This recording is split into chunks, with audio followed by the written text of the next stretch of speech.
Loaded. All right, everybody, how you doing? We have Marky Ray here again in the studio. We're talking shop again. Today, we're going to be discussing, of course, the several different fields in the music industry you can take. Most people look at artists, and that's about it. And there's something really, actually, kind of a serious subject we're going to talk about, and that's the mental and physical health as a musician and working in the music industry because that's kind of like a dark secret nobody really talks about especially the mental health issues. It runs rampant in the artist industry. So again, thank you for sitting down with us, Marky Ray. Welcome. I greatly appreciate your time and your wealth of knowledge. And so, I mean, it's truly means a lot, and thank you. Um, Cool. it's we're gonna do a couple more streams focusing specifically on his book and Death on the Stick reunion. But please do tell us about a little bit about the book, your book. Yeah, my book Rock and Roll Mercenary is came out of a series of lectures that I made for my class back in the early. I teach a class at Cuyahoga Community College called Concert Technical Production. It's in Cuyahoga Community College, also known as Tri-C, is here in Cleveland. I started teaching there, teaching music, live music production. My class is held at the world famous Beachland Ballroom in Collinwood in Cleveland. And in 2005, I took over my class. I took over a class for a friend of mine who was teaching a tour management class.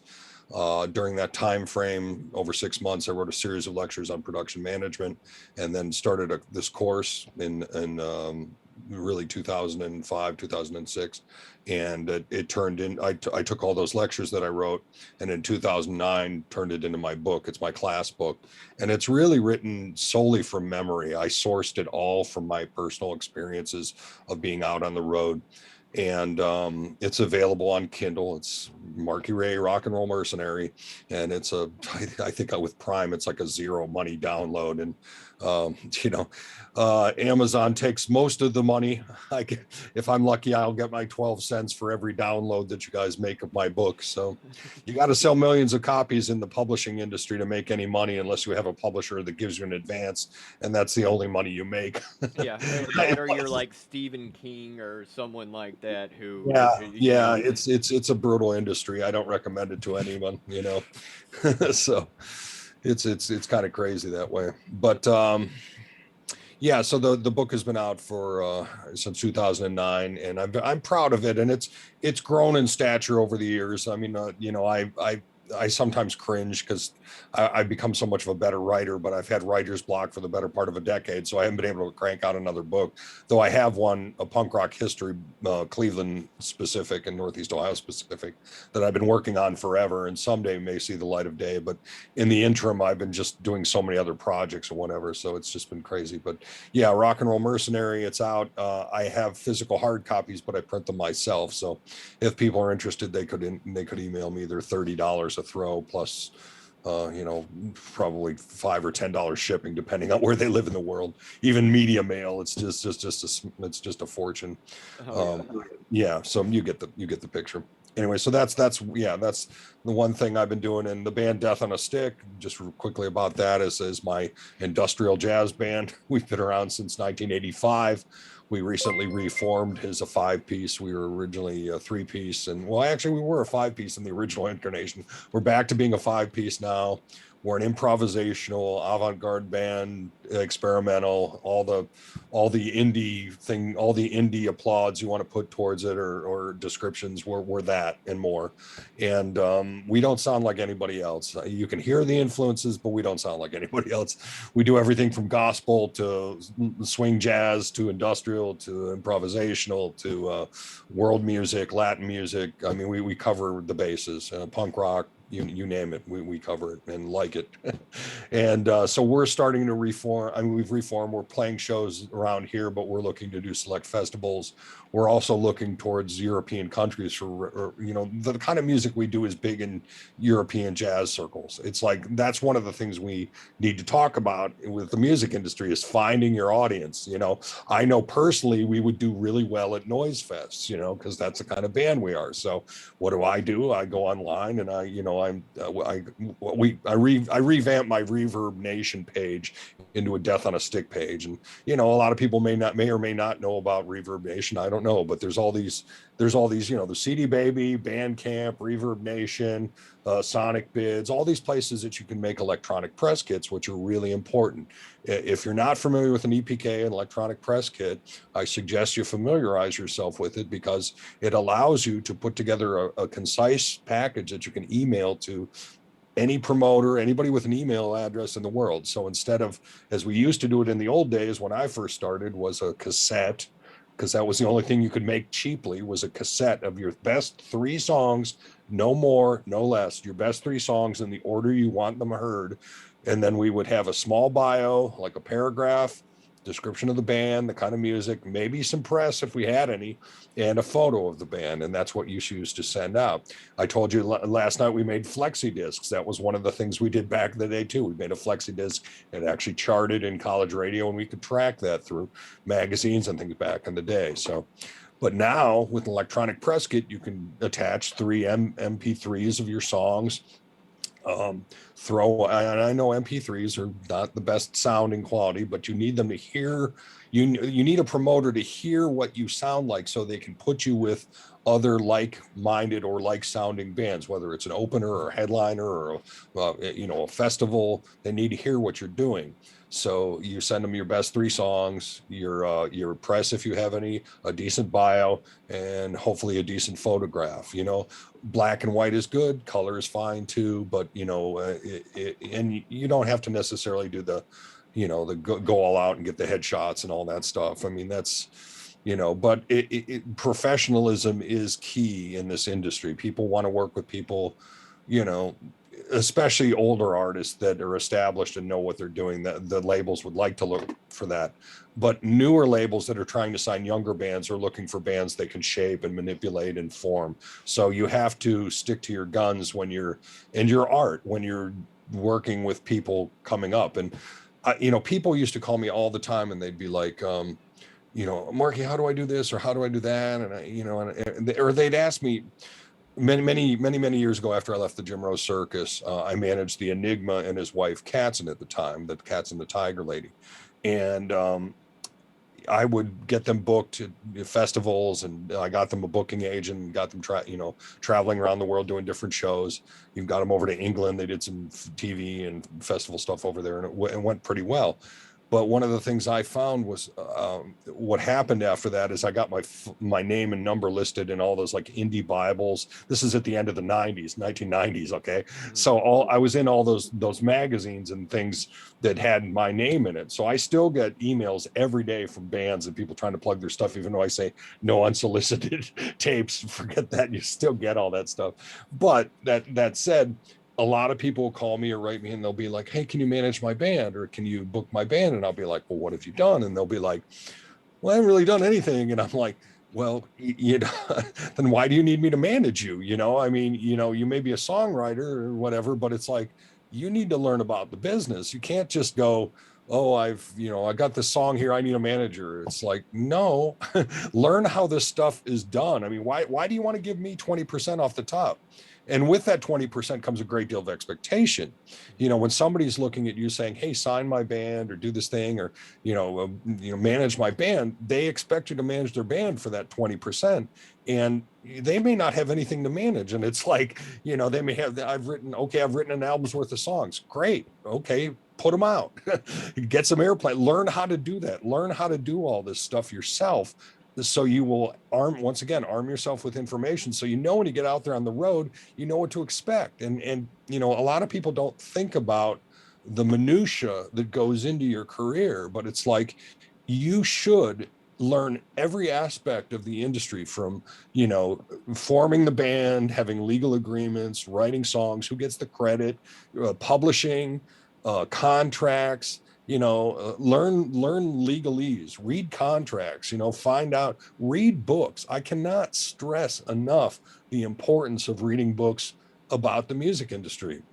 I mean, things have changed, yes, with the advent of digital technology, but the basic, template of the music industry, which has been turned upside down with the advent of digital technology, but still there's a lot of the same concrete steps in place. You have to build your audience, you have to get product out, you have to get it distributed, and nowadays you're better off if you manage yourself and you book yourself and you tour manage yourself, because if you keep all that stuff in house, a booking agent is going to cost you 20% to book your band. A manager is going to cost you another 20%. And so that's 40% out of your kitty, out of your bank fund, off the top. And it depends, are they taking on the gross, or are they taking on the net? Are your expenses deducted and then they take that? It all depends on your management contract. So you have to think about these kind of things, like, what does this what happens for me when I sign with this manager? How long? Do you not have a paper? Is it a handshake? Is he your best friend? And are you going to have a falling out after he manages your band and gets you to the next level, and you just blow him off for some other manager or something else? Girlfriend managers. Girlfriend. Exactly. So there's but the main goal is to learn about booking and managing yourself. I mean, eventually, should you sign to a major label or something like that, you're probably going to need highfalutin management, but there will be time for that. There's a time and a place for everything, and if you're not there, there's no reason that you should give away 40% of your income, your livelihood, your future self, when you could do this yourself. And until you're too busy to answer the phone, return the emails, return the phone calls, the texts, and until you're too busy to do that, you can do it yourself. And it's a lot of work, hard work and dedication, but it's paying dues. We talked about that yesterday. You pay your dues. And the thing is people think, oh, I've paid my dues, I deserve this. It's like, no, you're always fucking paying your dues, and you're only as good as your last record, or what. I mean, look at my, I haven't been on the road in a good 10 years, and it's like, that's okay, but what have I done lately? Well, I've done a lot. I've been teaching this whole time. I've been getting records released. I've been working as an archivist. I'm still in the music industry. I'm still doing stuff. I'm still teaching students. I'm still vocationally training students and then putting them off, with my various people that I've known over the years that have now moved into positions of power. So I can go to a club like the Agora and say, hey, I've trained these students at the Beachland. They're ready to move up to the upper echelons of clubs and ballrooms and et cetera, and venues, period.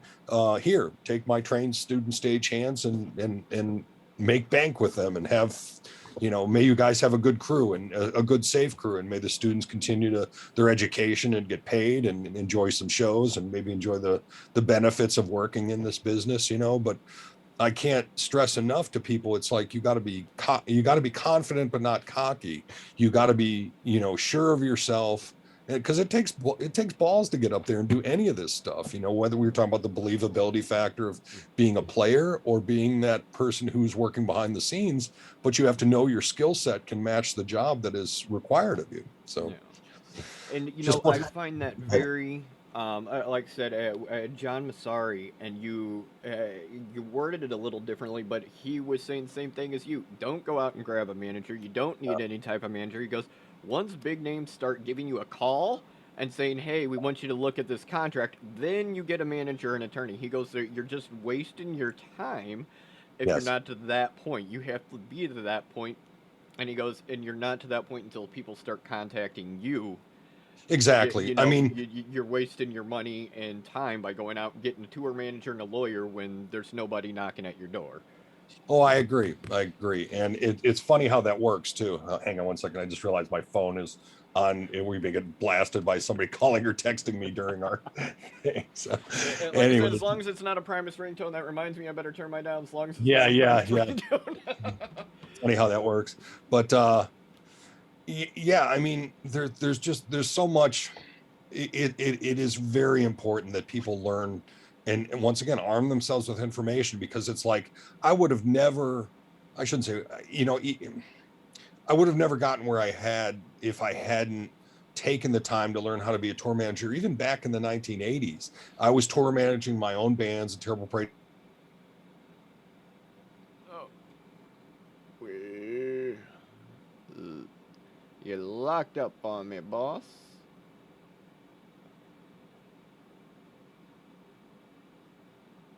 For those of tuning in, all these weather storms have been screwing with everybody's internet. We've had a couple issues of lagging, so just hang in there. He will be back. Unfortunately, technology and severe snowstorms do not go hand in hand. Um, we were actually snowed in for 3 days where I'm at.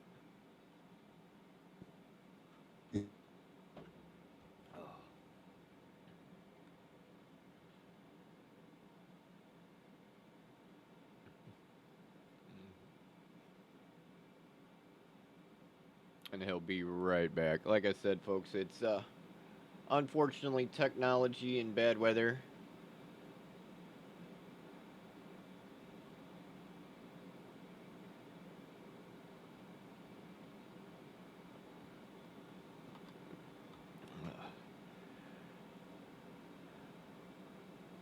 I'm actually communicating him with phone right now.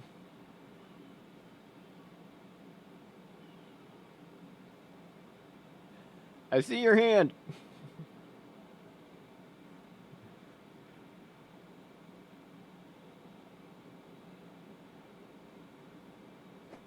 Nothing up. I got a little bit of audio there.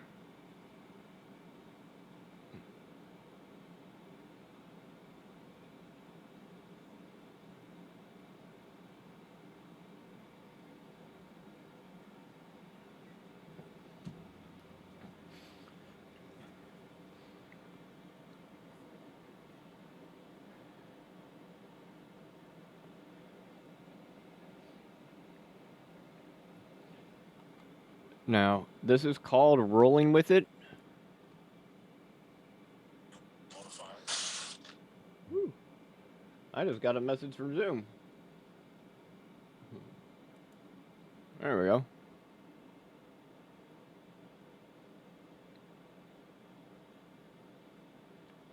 But like we were talking shop and talking the industry, stuff like this happens.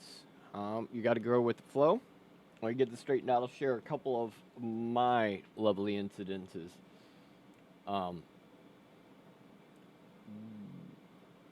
Stuff that happens. One of my shows, as you guys know, I DJ. I used to be a metalhead. I play flamenco. I was doing a club,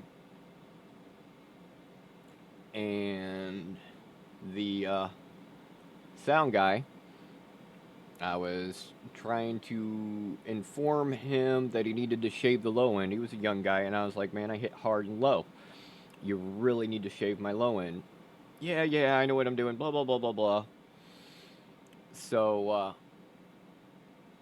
sitting there, and I get on stage and spinning, and the first big drop hits, and you just hear boom.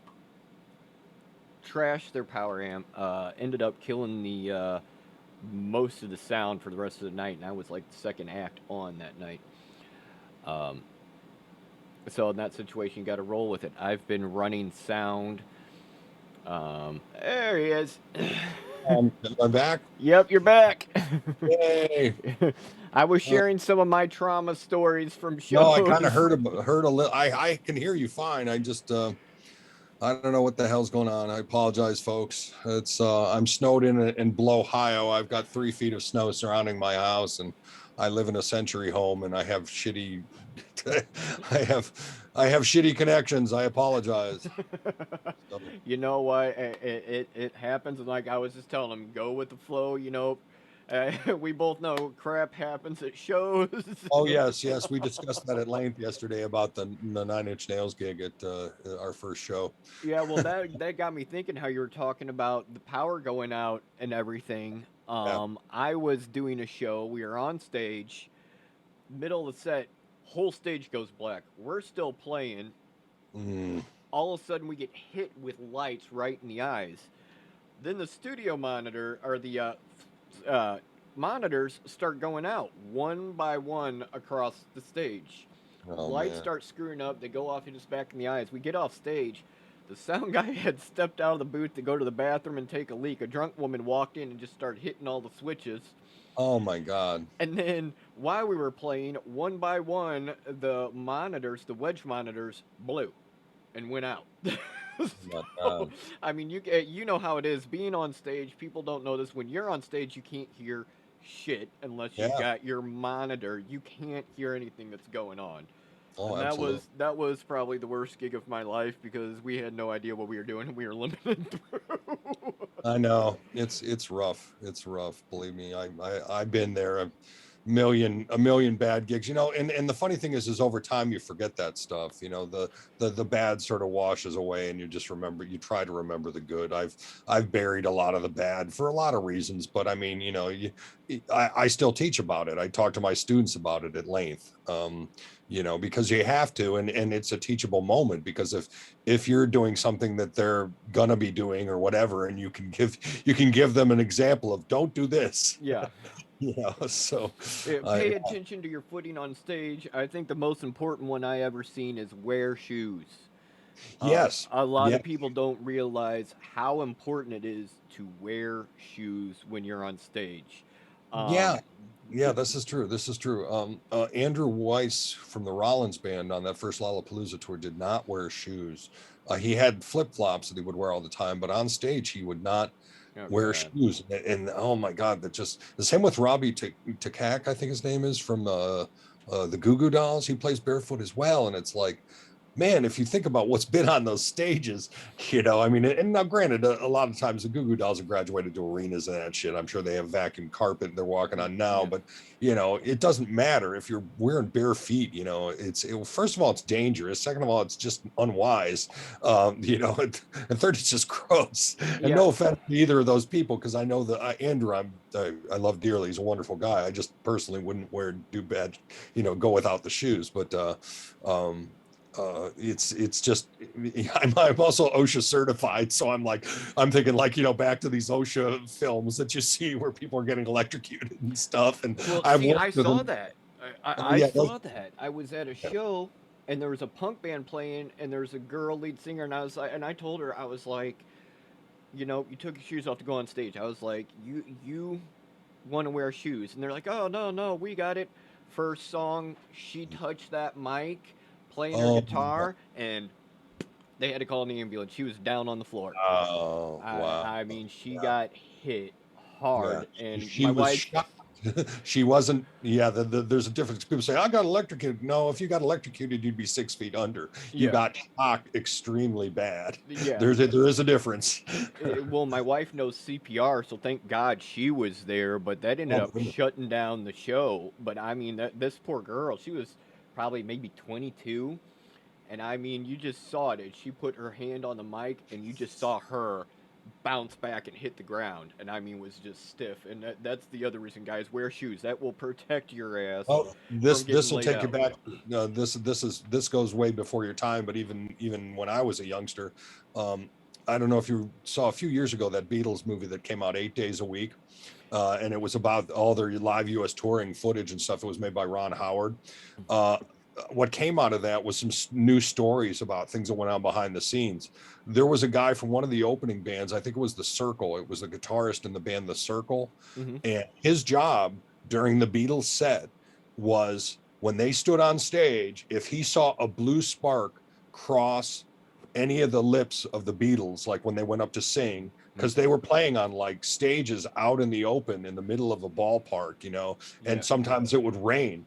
And his job is he had one job, and that was to pull the power, like literally pull the socket out of the wall, you know, if he saw a spark go, because it was going to shock and kill one of the Beatles. So that was his job, Yeah. was during that tour, was to do that at every show.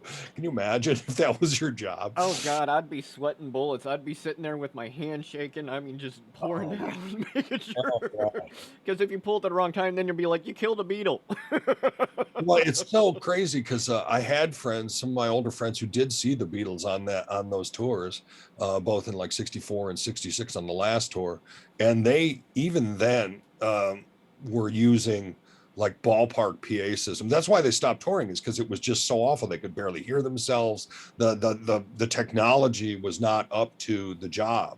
I Yeah. mean, at most they had voice of the theater all-in-one speakers that were as big as a refrigerator, a smaller, not a full Yeah. refrigerator, but a refrigerator sized speaker that they would take a line, technically a line array. They take them all and line the ballpark in front of the stage with those, or behind the stage, and have it blast out. But they'd also be using the giant horns of the public PA system. And it was really after the Beatles. The Beatles really broke the mold of the first stadium shows, and technology came quick and fast after that. I mean, it was like, monitors started coming to the fore, where they never had those before. The Beatles never had monitors in their day, so they could hear themselves. It was only like I think Monterey Pop was one of the in addition to being one of the first festivals, there were other first festivals before that, but one of the first modern rock festivals to feature monitors, so people could actually hear themselves when they sang.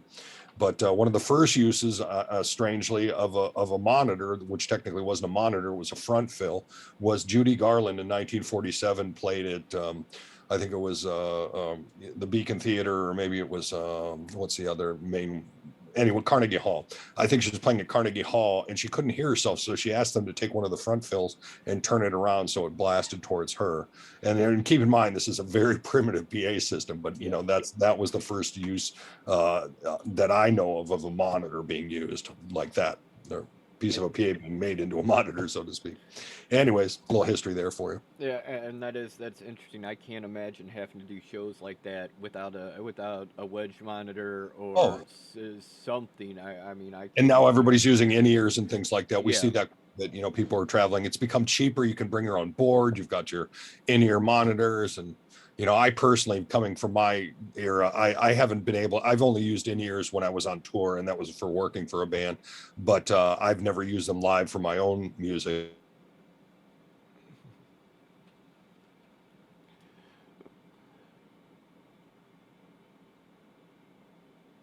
And we got a wee bit of lag again. Maybe I won't. I don't know. My I had your mic. He got 3 feet of snow. I got like 10.1 inches in 12 hours. So the ground is not liking us right now. But you know what? We'll make it through. still. Am I gone again? Your audio cut out a little. Like if you're talking now, I don't hear you.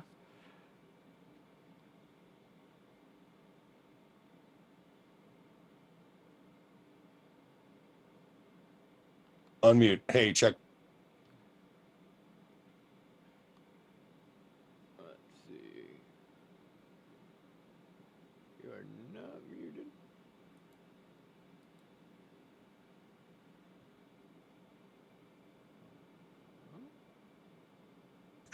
I start and stop the.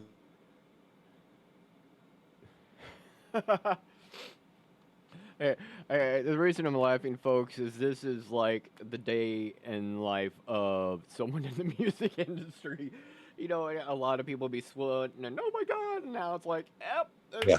this is how it goes. This is reality.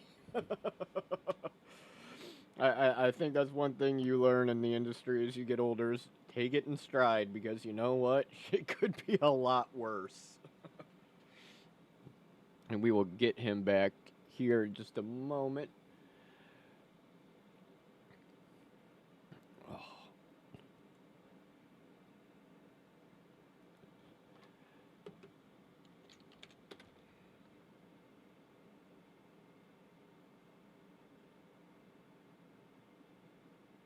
Frustrating.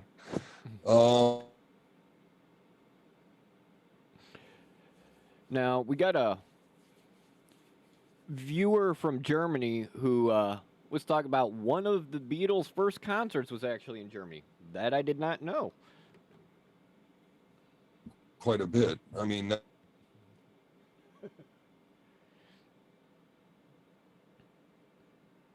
In Hamburg. Wow. Like I said, we're just rolling with it, folks. shit. Mm. Like I said, I got that ball peen hammer if you need it. Mm. So, yeah, Nick, well, shoot your question and we'll get him back straightened out, the lovely technology straightened out, and gladly ask him the question for you, man.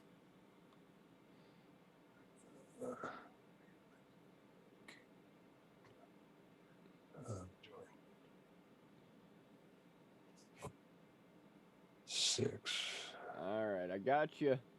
6. You got me again? Am I back? Yeah, you're back. You're back. Okay. I'm still trying to figure this out here, but I'm back for the moment. Okay, well let's you got me good or no? Am I got you good. It's saying your okay? bandwidth is low, but we will roll with it. Like I said, folks, if you're seeing this, this is how it happens in the music industry when you're Yeah. doing stuff. Cameras go down, blowers blow up, power amps go, tubes get screwed up. I mean, it's just so if you're one in the music industry, you need to learn to roll with stuff like this. It Yeah. happens. This is new modern technology. It's, not everybody can dial in from wherever, and have good, I'm way out in the sticks. I'm kind of in between cellular towers. So there we go. So we touched on a number of things. Our main topic tonight is we were going to talk about mental health and some of the things that go along with that. All right, Uh, so I had the Nick. He's a regular person who tunes in. He wanted to know, how did you hear about Junkie Bay Studios, and why are you so cool and do an interview with a little studio? well, he's asking me that. Yeah, he wanted me to ask you that, and he said sorry for bad English. He's using a translator. Uh, well, I found out about you through Sean, obviously, and Sean's a dear friend, and Sean would not recommend something unless he felt it was worthwhile. And so, with Sean liking you, he's like, he called me up and said, "Hey, I just talked to this guy. I think you should talk to him." And I'm like, "Okay," because I've known Sean for 40 years and I trust him, and he's another wild man, successful dude that I love dearly. And there's a lot of us around here. We all support each other. So I'm, once again, this whole thing, and even our interview here is paying it forward. I had my time out on the road doing what I did all those years, 40 plus years in the music industry, and now I'm giving back. I mean, I'm not charging a fee for this. I'm not, I'm probably losing money. I should put this all in a book and try to sell it. No, not really. I've been there and done that with that. As I told you, publishing is a brutal. If you think the music business is bad, try publishing. Yeah, Yeah. I've heard the horror stories. So, we in terms of talking to people, I try to do as many interviews and podcasts as I can because, once again, I'm a historian, I'm an educator, and I like to set history straight. I'm not here to argue. I don't go on Facebook and try to correct every, misinformation about bands and people I've worked for, and I also don't kiss and tell. I'm not going to sit here and tell you personal things I did with Trent Reznor. I might tell you a funny story about that or the Toadies or something, but am I going to tell you intimate details about the guy? No, because he's a private citizen. He's a decent fellow, and we had wonderful times together, and I'm happy to talk about some of the wonderful times and things with any of the people I've worked for. But you respect people, you respect the privacy, their own lives, and I'll speak generally about this kind of stuff, but I'm very much into once again getting the history straight, paying it forward, arming you guys with information on any level, whether it's a podcast or it's a television interview. And I just pulled up one from 2015. I did there was an interview called the Rubber City Review, where I talked about pretty much what we've gone over the last few days on my whole career from start to not finish, but up to the present, let's say. I saw that. I actually read that interview a couple times Yeah. actually, so I know exactly interview you're Yeah, talking so about. you know, and that's important, you know, getting the press out, getting. I mean, and you one thing I have things like this. I link it to the Death on a Stick page or my Facebook page, or I promote myself as well, or my YouTube page, because really, once again, getting back to our future, we're still learning these basic technologies, even though the internet's been around since, you know, really the DARPA net since the late 60s, but you know, commercial internet and the web has been around for us since about, you know, 90, 93, 94, 95, when people started really glomming on, like myself, in 95. And then you had the you know, post dial up with, you know, you know, we're still dealing with that kind of shit, but you know, we've got, you know, 5K and all this stuff now, or you know, 5G, what if you know what I'm Yeah, saying. yeah, whatever. Anyway, yeah, so we're learning all this shit now for future reference, but also the whole thing, once again, is networking and linking all these things together and making them all talk and finding the, you know, because really it's all self-preservation, and keeping your name alive in the music industry, keeping yourself present in the now with the music industry. And that, you know, for anybody coming up in the industry, if you want to make a splash, you know, that's the thing, is like you may work your whole life to play that first record, and then it's a success, and then you're like, what do I do now?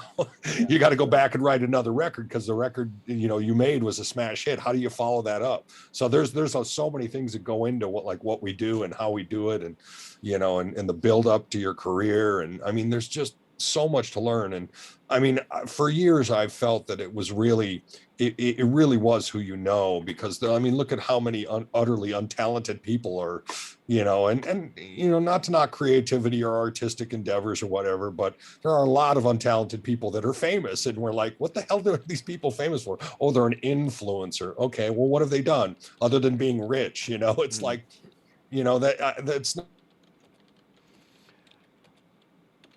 Uh,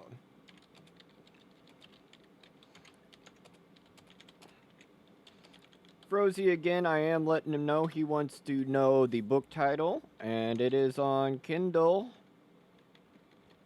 Roll Mercenary. Yeah. Um, I did. I think Kindle would translate it to German. I think you could probably get a copy of it in German. I don't know how Amazon works like that. I only speak English, and I suck at that. Hey, you know, and it's not, Nick. It's not just Wi-Fi. You guys over there have much, much better internet than we do here, and we had some hardcore. Oh, you don't have to have a Kindle. You can put a Kindle app on any Android device. You can get a Kindle app for your laptop, your PC. But you guys have much better internet over there. We're just now getting fiber optic around where I live. Germany has the same Wi-Fi like Somalia. Yeah, yeah, you were a little frozen. Oh, watch on Google. Well, I will have to check that out. But yes, Marky Ray Rock and Roll Mercenary. It's is on Kindle. You don't have to have a Kindle. I don't own a Kindle, and I read Kindle books. I have the Yeah, Kindle you app can. on my PC and on my phone. So I mean, that's you don't have to go buy a Kindle to view it. So and like as you were saying, like you're paying it forward. Um, I used to just do DJ sets, massive production. We had gamers on here, guitarists giving guitar lessons. Pandemic hit. Some people were unprofessional. Not Masterly. Love you, man. You've got your own thing. You were totally cool. Hope we can get you back. But I did this because there's so much that people can learn that don't have to go through the bullshit like me and him. Um, and it's as once we get him reconnected, he can explain. There's a lot of shit you don't have to worry. You shouldn't even concern yourself with, and there's professionalism that if you want to make it, you should follow. Like he was saying, he gets very professional. He doesn't talk. about personal, there are personal. That is something really big. You keep it professional. You don't gossip. We're not tabloids. So I mean, that's we kind of both are looking at it, helping young musicians wanting to make a career of it, not necessarily age wise, but young as in they're new to wanting to make a career of it. Doesn't matter if you're 13 or 80. You're young to the industry and the field. And my goal, and obviously what Marky Ray is wanting to do, is help the next generation so they don't have to shift through as much BS and get screwed over and everything else, because a lot of artists, especially when they're young and new, get screwed over. This is very true. So I mean, yeah, and I am very grateful. Yes, we are a small studio, but I am very grateful he'd sit down and help me share information, especially Marky Ray. You have such a large wealth of information Thank you. to people wanting to make it in this industry, because it's not just music. You're not just an artist. I will tell you right now, I make more money doing mixing and mastering and running sound for people than I do performing. And it is a drastic difference. And I mean, Marky Ray, you can vouch for that too. A lot of people think the artist is huge. Unless you're big, you don't make much as an artist, and you're Oh, going to be doing different stuff like you do production work and everything else. yep. So I mean, but that's one thing we're kind of talking about too. The different fields, um, sound engineering, also AKA the guy standing behind the big board at the show, is one which. Am I back? Yep, Am I you're back? back. Okay. Okay. Hopefully that's working. Let's see. Yeah, it's weird being out in the sticks here. I've got bars on the phone here, and I don't know. I'm still talking to the laptop, so who knows? Well, it's got you. Should I admit you again? There you go. All Okay. right. Am I going to feed back again? Nope, you're good. Okay. But yeah, and that's our main thing. We want to help out people coming up. I mean, people wanting to do this because it is a tough industry.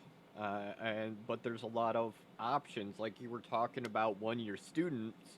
Once he Yeah. found out he could have a job, not just playing, but he could do other stuff, his eyes lit up, and he was Yeah. totally down for it.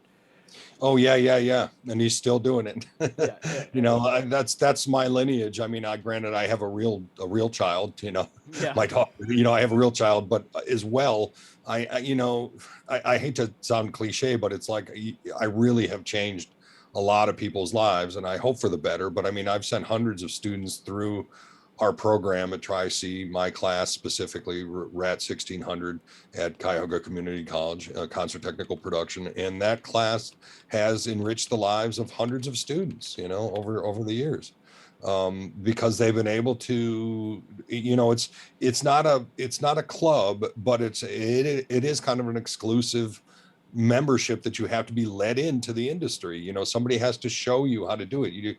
Unless you know somebody or don't know, I mean, as working behind the scenes as I have over the years, I just was lucky to come across people that were involved in the industry that would allow me in and teach me things. And when I started, I did not have a mentor. I did not have a member. Oh dear, I didn't have a member. Sorry, never mind. No, I did not have a mentor. That's funny. But I really didn't. Nobody said this is how you do this. You just, I was lucky that I came on board doing music production stuff where you could literally go to the back of a club and go, "Hey, you guys need any help with the stagehand stuff?" And they'd let you in, "Oh yeah, here, come here, you lug this thing, put this thing in this truck, here, do this, do that," and that's kind of how we learned. It was really, Cleveland had a very strong stagehands union, and you couldn't get into that unless you were either born into it or you killed somebody. And it was very tightly controlled, and they did not let you into that union. I tried for years, and I eventually joined my Akron union because it was closer and it was less of a hassle. So I ended up joining Akron Canton Stagehands Local 48 instead of Local 27 up in Cleveland, because 27 for years was just really, really hard to get a hold of. So and I mean that's just hearing those like that, like my experience, back in the '90s and stuff, recording basement studios and all that, I was doing Sure. sound on the old 4-track Tascams. I had a Zoom MRS8. I wore that thing out. Wow. But I mean, I was working church. Believe it or not, I was studying to become a worship ministry leader. Wow. And the guy who used to run sound at the church, he had some medical condition. As he got older, it got worse. His body picked up electrical currents, and it actually hurt. It was painful for him to be around cell I can phones and boards and I can everything. imagine. I can imagine. So, So then he goes. They come in. They're like, "You've worked sound before." I was like, "Yeah, I have." Small stuff. They're like, "Here's the board." Whoop. And so, I was thrown in on a 48-track Allen Heath, and wow. it came to the point I got to help install X32s and train people Right. on that and Yeah. route Yeah. all that, and it just kind of exploded from there. You just touched on a very important point. The digital audio transition from analog to digital, and Mm-hmm. working at the Beachland with my class, we've seen that in real time. Mm-hmm. For years, the Beachland's main console was a Midas Verona, beautiful analog board, but there'd be people coming in on tour who were in their early 20s, and they're like, how do I work on this? They did not have a clue on how to work on an analog board. Digital, they were, a million miles an hour, but they had no idea. And there's just something warm about analog that cannot be replicated. So,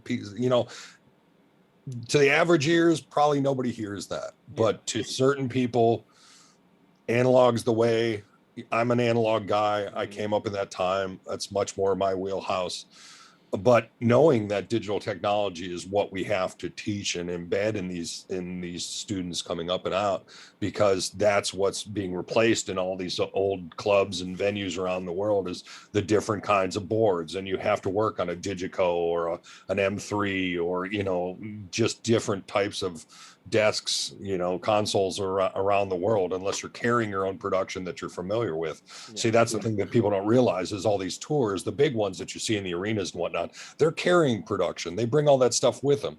I mean, not all the time. Sometimes it's supplemented by local PAs and local production companies and stuff. But if you're doing the bigger tours and the major arenas and that kind of stuff, where the Dave Matthews, the Def Leppards, the whatevers of the world, the people who can afford to take out a large stage set with a 300-person crew, or not even that, however many, to do the stadiums and whatnot with the vid walls and all that, but they're working on Digico boards, and they're doing, all sorts of, they have their own traveling television stations that do all the beaming of the images up on the vid walls and stuff. I mean, there's so many different jobs now. I mean, I wrote probably 30 or 40 jobs on the board in a first class the other day. I'm like, what do you want to do? You want to be a tour manager? You want to be a production manager? You want to be a stage manager? You want to be a truck driver? You want to be a bus driver? You want to be a caterer? You want to be you want to be the musician on stage? You want to be a musical director? You want to be a writer, a songwriter, et cetera, et cetera. Just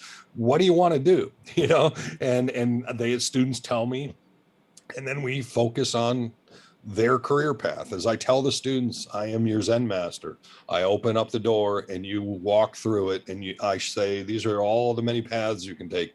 What do you want to do? And then they say, I want to be a guitar tech. So I bring in guitars and guitar gear and show them how I used to guitar tech, and even all that stuff's changed in a lot of respects, the clip-on tuners and whatnot. I mean, as I told you before, I had a briefcase with a cheap battery operated tuner and a little tiny Fender amp that you could do battery operated, so you could hear yourself to make sure you were in tune and not like a whole step down in E Yeah. or something, So it's just funny how even the more things change, the more they stay the same, as they say. But there are a lot of changes in the industry that people need to be aware of, and digital and analog are two of the main competing things right now in some respects. And you'll see that too in the studio. Some people are all analog studio.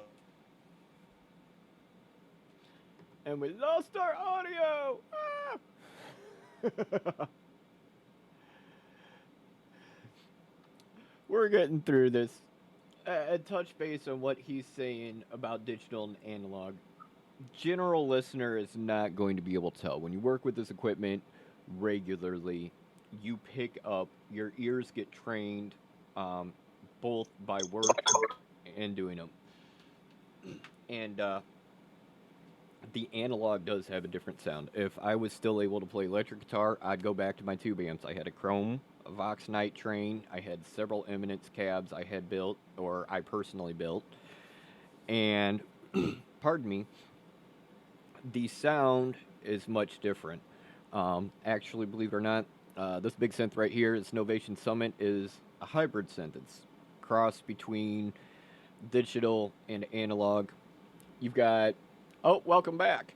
I got an Iridium and ASM Hydrosynth. All of my synths, except for my true analogs, get ran through, depending on the sound, 1 to 2 preamps and put in separate channels. So you can get a sound, because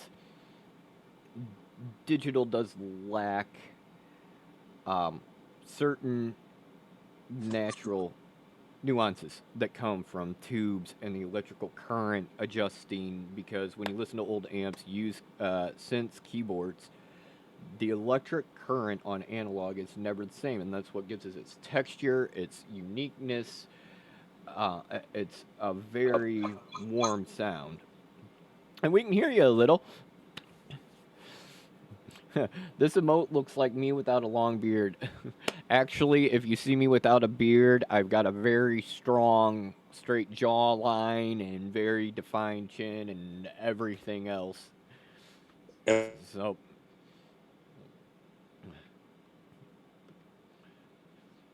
you gotta love technology. But yeah, like the boards, well, not really baby face. I got scars. One of the reasons I have facial hairs is I got scars on my face. I hear you. I do not see you, but I hear you. I did hear you. You know the old spring reverb when you'd flick the spring and it just ping? That's kind of what I get with your voice on a second, is that ping. Nick, I actually got scars all over my face.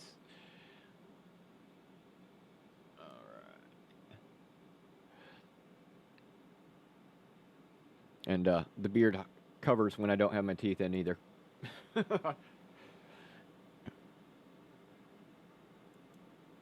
right.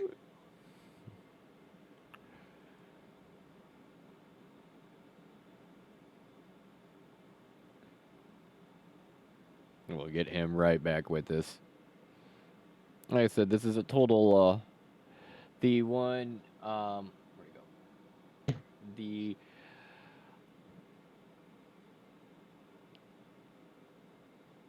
hold on, let him get him back.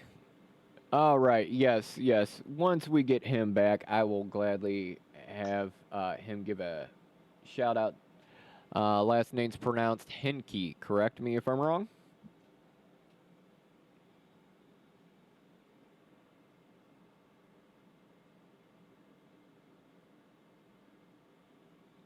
Once we get him back, I'm pretty sure he'll be down for that. Hello. I can hear you, at least at the moment. I think we're just going to be bouncing me back and forth. Oh, there was me. Back.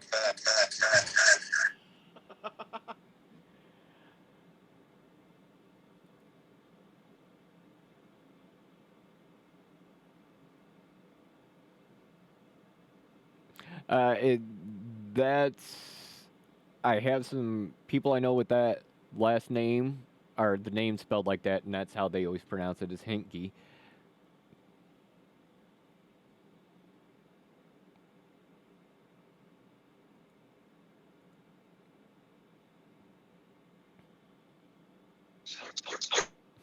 Hello, hello. Hey, I'm here. We're getting through it, boss.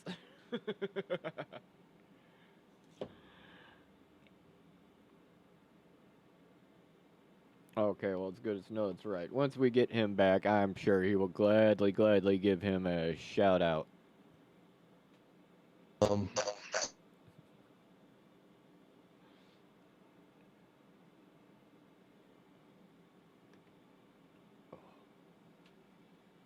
So, but yeah, um, I know you watched the recording of the stream, Nick, and you saw how he was over there in Germany and had performed over there.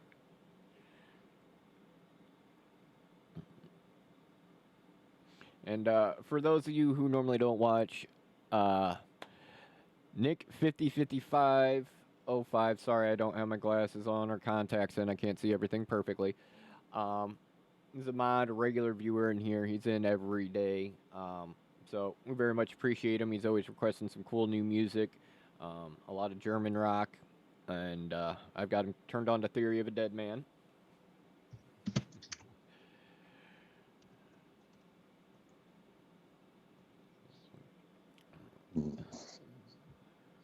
Nope, nothing doing. We got gargled echo going on. Right.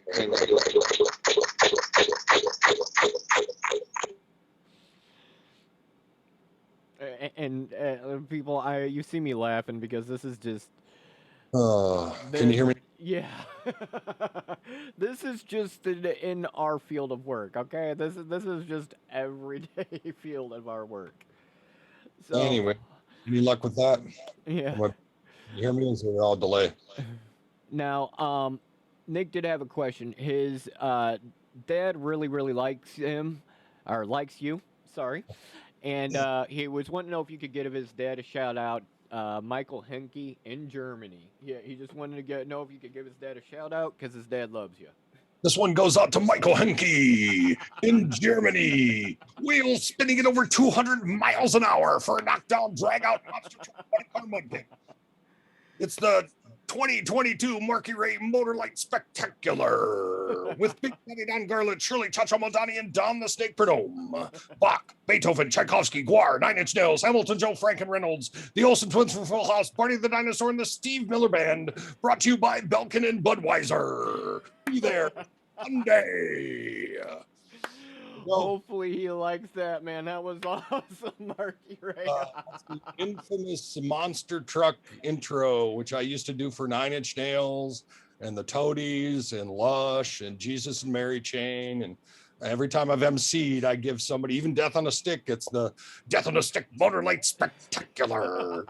You gotta roll with Big Daddy Don Garland, Shirley Chacho Moldani, and Don the Snake Perdome.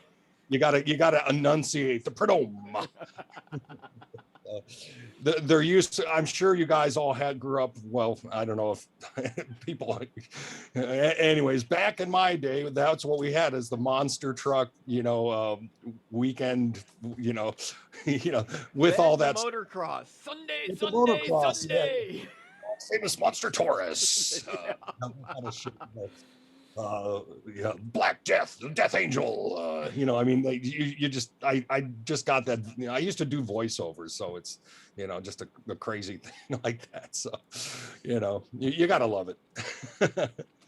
So I hope that went out to him. I hope he enjoyed it, and I hope I'm not. He's trying to clip it. You can take 30-second clips on here, but I had to shut him off because of stuff like the Primus ringtone. Gotcha. Yeah, I like to keep my copyrights on my monster truck, but he's welcome to have a personal copy. Well, I'll do a highlight of it out of the video later. I'll edit it out. It's it's not even that. It's just I got popped on YouTube. I'm sitting here in a video playing my synthesizer, recording myself. Sony Publishing went after me for taking their piano arrangement for a song. I contested it. We'll see how it goes, but it's like it's me sitting here doing sound design, playing with the sound synthesizer. If you would actually look, you can see there's not even a piano in here. I'm not playing the piano. I don't know where the hell. A lot. I've had Getty Images take my photographs, unbeknownst to me. I've had people abscond with music that I've done and samples that I've done. And I remember when the Electribe mixer came out. I was using that to make recordings, and I would put stuff I'd done with the Electribe out on iTunes or whatever, and I'd get flagged pre-YouTube for we pulled this song down because it contains copyrighted samples. And it's like, If you're going to make a sampler and let people record with it, you can credit people, but hopefully they were paid for their samples. A lot of people aren't going to know that you have to pay for the right to use this sample or this thing, and so it's imperative that you understand, once again, copyright law and that kind of stuff, and publishing. James Brown owned the copyright on Funky Drummer, even though it was Clyde Stubblefield who played it. But James Brown owned the royalty on that. He made all the money. Clyde Stubblefield never got anything for that. Not one cent for playing that. Anyway, You know what's funny is Sean Carl was talking about that. um, Green Mind, he splits the royalties. Uh, I can't remember right now. Terror. He splits the royalties with them. Pardon me. And then I can't remember the name of the band that they actually toured with and opened for. They got flagged and had to pay them royalties for part of it. And he goes, but it's an inside joke because we found out from them years later they sampled James Brown and never got caught on James Brown. oh So yeah, he's like, they never got caught. yeah, And it's a joke between us now. But he goes, yeah, they actually sampled James Brown and didn't get caught, but I got popped sampling them. yeah, yeah. I remember that. I remember. So I don't know, and it's if people gave credit and did sampling correctly instead of making stuff sound like it's being beat in a garbage can, Yeah. I think a lot more artists would be cool. I had to pop a guy. He had songs all over YouTube, and it sounded like he took an old cassette recorder, recorded my songs, and then threw them in a DAW and cut out certain stuff. And Yeah. it was like, and I even posted, some of my fans posted on there. They're like, you could have at least made it sound decent rather than like garbage. Yeah. So, No, I'm well aware of lo-fi recordings. I have a lot of material like that myself, but I try to get it up to some sort of spec. I mean, a lot of the stuff, admittedly, only exists in cassette form, and those are the rough mix cassettes I have, and I don't have access to a studio, so sometimes the bottom of the barrel audio ends up in a video regardless. So yeah.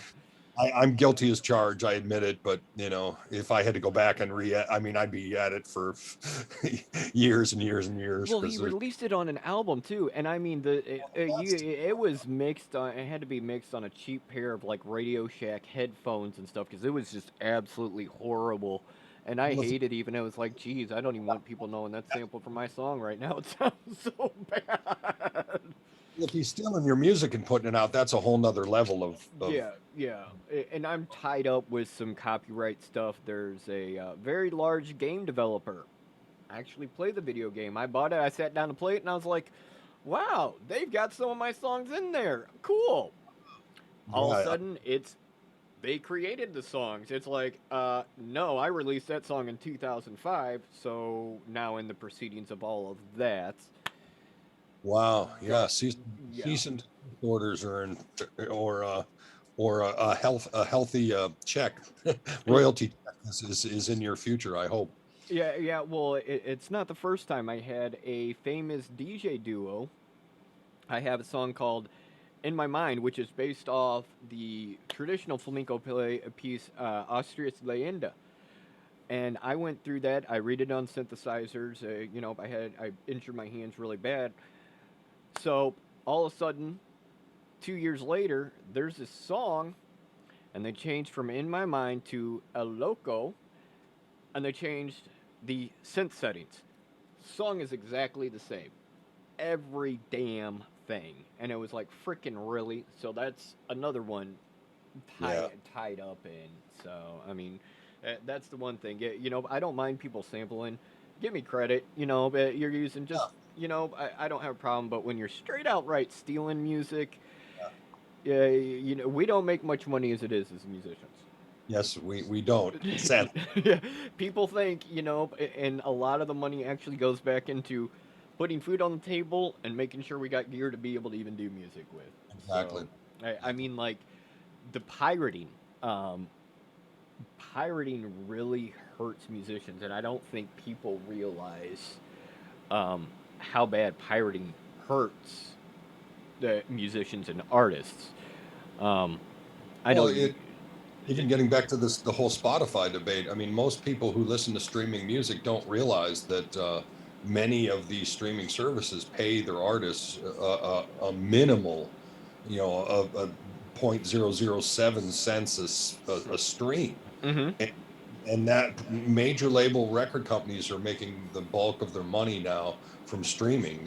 Nobody really buys downloads anymore. Nobody really, nobody's, I shouldn't say nobody. A lot of people, the CD sales have dropped off. Vinyl's had a resurgence, but not in anywhere near the numbers that we had before. So um, it's just a very problematic scenario when the audience doesn't realize that that they're hungry for music. And like when Napster came along, oh, it's free, and Mm-hmm. that set the whole paradigm on its head, because it was like music is free now. And it, Metallica, in a large respect, they were right, because it's like I mean, as much as the fans were like, how dare they ask for, but they were trying to protect their money and protect their royalty rate. And look where we are now. I mean, they don't, as we talked about before, I mean, back in the day, you could write a song that would pay if you had one hit back in, certain pre 19, let's say 1990,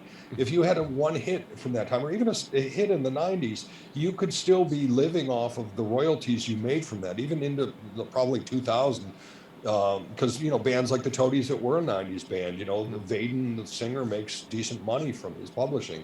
But that didn't happen for a lot of people, and it hasn't happened for a lot of people as the 2000s have rolled along. Because when Napster came out, what was it, 98 or 99? Something like and that. and music, to everyone, oh, downloading is free. I can go to BitTorrent and tear down, download the Library of Congress. And it's like, for those artists who aren't getting paid, though Napster ironically pays better royalties than a lot of people now for streaming. But it's that's where artists would make their money, songwriters, and even somebody like, if I wrote a song and I took it to Elvis back in the day, like a Doc Pomus or Lieber and Stoller, if they took a song to Elvis, they do like a 50-50 split. I don't know exactly what the royalties was, but Elvis, that was an Elvis song, even though he didn't write it. He would get the bulk of the publishing or the monies from that, because Colonel Tom Parker would cut him in. They had a 50-50 split, which was unheard of. But Elvis Elvis was Elvis, man. He did what he did, and he had fun with his money, though he made much more money being dead than he was alive, sadly. But I digress. um that's just such a major problem now in terms of people making money. That's why we're talking about getting your songs. How you make money now is with your publishing, is having that catalog, that back catalog of material that you can someday sell. The future is data and content. For example, where I work at the Beachlands, they record the shows, they're going to video the shows, and have, just like Austin City Limits, a whole TV series. Someday somebody could buy the Austin City Limits archives for millions and millions of dollars and have that. And that's what you need to do as an artist, is to have that data, have that back catalog, have something that you can make money from. It's your equity. It's like your bank account, and you want to advantage that. Bowie was smart. He got into the stock market and sold Bowie bonds. And a lot of these people, I mean, Dylan's cashing out, Springsteen's cashing out, selling their catalogs for millions of dollars. And that's because they have their back catalog. It's worth all this money now. And for those starting out, it's like, you have to think about that in the future. Where am I going to be? How am I going to get this? This is why you need to, as an artist. And we lost audio again. We'll have him back in just a minute. To give you an example of how much the file sharing pirating affects the income of a musician, off one website, off one of my singles, I lose over $4,000 a month. That song is downloaded over 4,000 times a month. One single. And that really, I'm glad people like it, but that really hurts. That's our income. That's how you put food on the table. Luckily, I I've been able to get into licensing and continually have my music licensed. Video games, TikTok. Apparently my music's been doing well on TikTok. Um, so if you're wanting, like he was saying, as an artist, you need to not sit there and think, I'm gonna sell a billion CDs. You know, I'm gonna get a platinum record. How is it? Avicii um, was making either Avicii was making 30 or 80 thousand a month off Spotify, and Beyonce. I think it was Avicii was 30 and Beyonce was 80, or Avicii was 80 and Beyonce was 30. They were the highest paid people off of Spotify. So you're talking those people and how many streams they get. I will tell you right now, I get 1/10 of a 1/100th to 1/10 of a cent, depending on the song and how many times it's played on Spotify. Uh, Sean Carlin, you guys being friends, I think he said he gets like 15,000 streams and he'll get 12 cents That's from Spotify. So I've found out Amazon um, and Apple Music actually out of streaming services have been paying me the most. So I don't know what all you have yours on, but if you can, definitely Yeah. go get them on Apple Music and Amazon. And so I can hear you here and there. It's still saying bandwidth low, but I got plenty to talk about too while we get it fixed out. Now, basically, what licensing does, um, I personally I do use CD Baby. I use their let them license all my music, deal with all that stuff. I own all the copyrights. They just Harry Fox Foundation licenses out. But thing doing that, you license it out, you get a royalty check every few months. Sometimes it takes time. I'm actually getting royalty checks for 2012 right now. I'm getting some from all the way back then. What was it? Last year I got some from 2008, but it's also the current ones. I mean, like my stuff appears in video games, Microsoft, PlayStation. I regularly get quarterly royalty checks from them. Um, Commercials. I know my music's been used in Sundance Film Festivals, uh, movies. So, pardon me.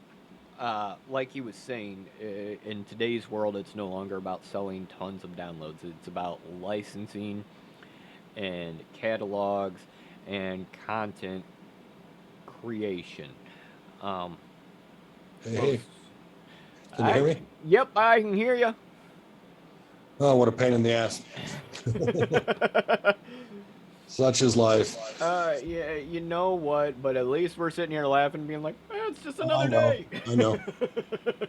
How's the audio level? Is it too much? I'm getting a little No, bit. you're good right now. Okay, cool. Um, this is getting frustrating, and I maybe we should touch on the mental health thing before I lose my shit because of the crazy isolation going on with this particular thing. uh, Uh, yeah, and that is like saying, yeah. You knew Kurt Cobain, you knew yes, River Phoenix, I did. Scott Weiland. Yes, You did backing with Soundgarden, Chris Cornell. loved them There's a dearly. laundry list. Um, Suicide, drug overdoses. Yep. Um, and a lot of people don't realize this is a very hard, stressful career. And a lot of the drug addiction that happens in the industry is people are just overwhelmed or they've had Oh, yeah. trauma and they can't comprehend it. And I think that's where the misconception, you can agree, Marky, is everybody thinks it's sex, drugs, and rock and roll. A Oh, yeah. lot of people are on those drugs because they're having mental health issues and Oh, yeah. can't cope with stuff, whether it's the pressure, being famous, any of that. There's a lot that goes into it. And I mean, your experience seeing the toll it takes. I know you've said you've struggled with it. I've personally struggled with it, but you've lost some good friends and some very well-known people in the industry to mental illness. And I mean Yeah. that's something how that affects a musician and an artist, and get your perspective and your thoughts on that the mental distress you're put under. Sure. All right. Well, hopefully the audio will hold for this, and I won't be like caught in some cliffhanger of and another, you know. Yeah. But yes, us creative types, and I include everybody in this, because if you're doing anything, whether you're even if you're not a songwriter or a musician, you're an artist or a creative type. We tend to be can be sensitive, can be overwhelmed easily by a variety of things. But creative people and people of all sorts, have been experiencing mental illness for millennia, as long as man's been on Earth. Yeah. But some are more predisposed than others, and this industry rips open that scab and pours everything in, whether it's temptations of sex, drugs, and rock and roll, like you talked about. But what it really comes down to is being self-aware. And I mean, in terms of like treatment and control, because a lot of people don't have the self-realization of of what's the problem is. So they're numbing themselves with various substances. And most of the time it's to kill the pain, and mental, physical, emotional pain. It comes in many different varieties. And, we all survive childhood, and that's a trauma unto itself. But those things that happen to you when you were forming your little egocentric shell of being a child really formulate how your life goes forward. I mean, you could pick you can pick your friends, but you can't pick your parents. Some may be predisposed genetically to depression, like I am. And it's like I was saying, COVID has incredibly exacerbated the isolation, the depression, the feeling of being away, alone, or just the feeling of insecurity and not knowing you're safe. I mean, so many things go into that.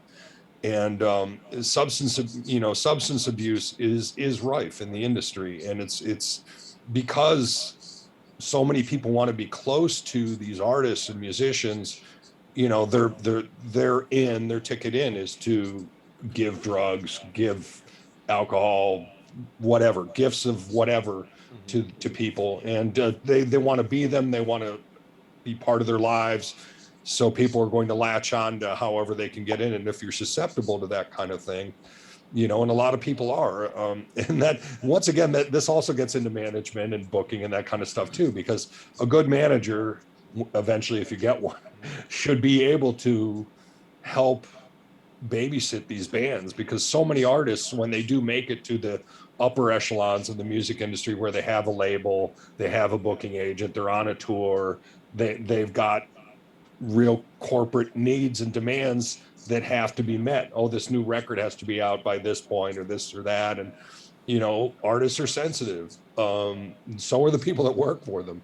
And it's tragic to see how opiates are just have completely been swept under the rug, in terms of, like, 100,000 people died from opiates. I know COVID is killed many more, but for years and years, I mean, I was shocked when I saw the numbers of opiates, and I'm a recovering addict myself.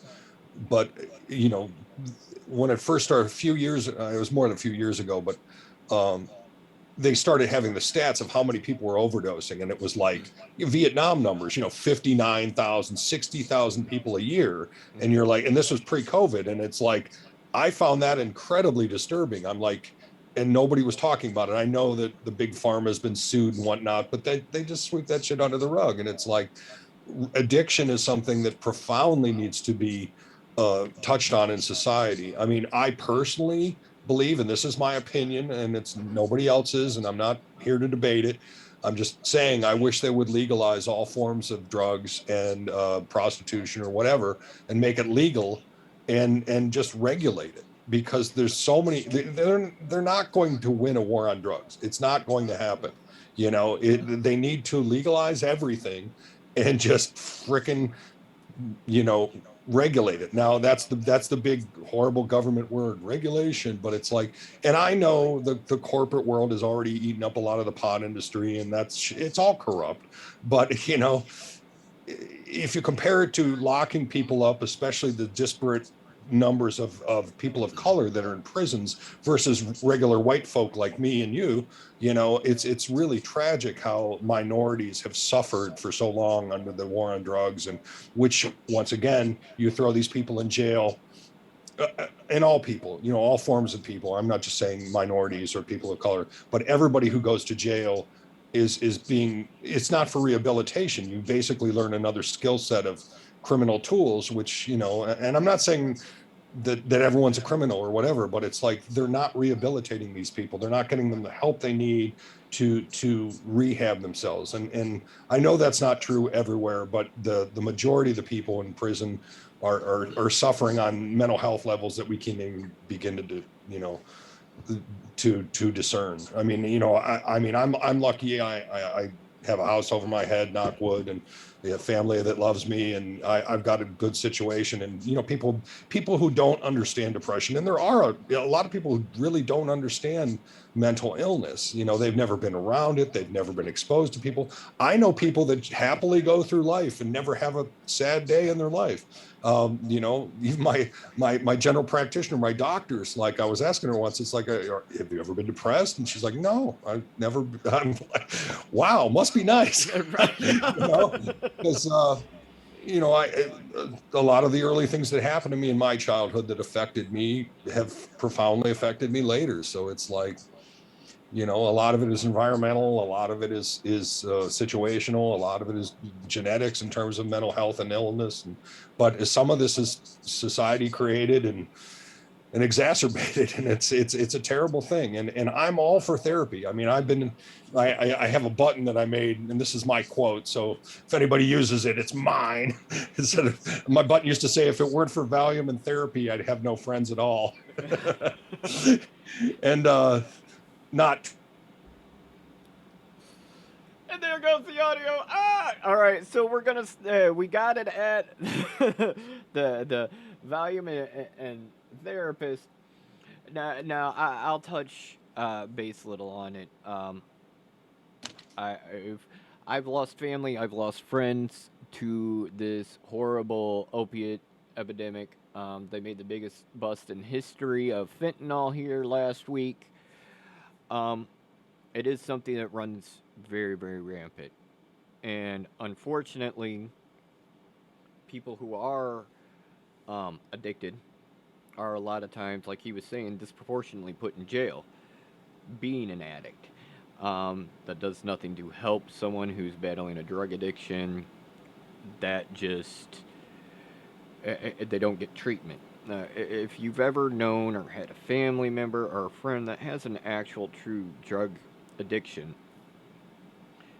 rehab and therapy for them is a hell of a lot different than jail. A hell of a lot different.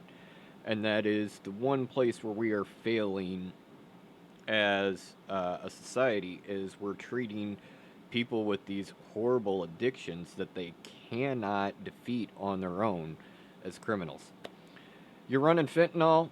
You know, I'm sorry. You need to be more worried about busting the people running fentanyl than, unfortunately, the person addicted to crack, you know, or the person addicted to meth.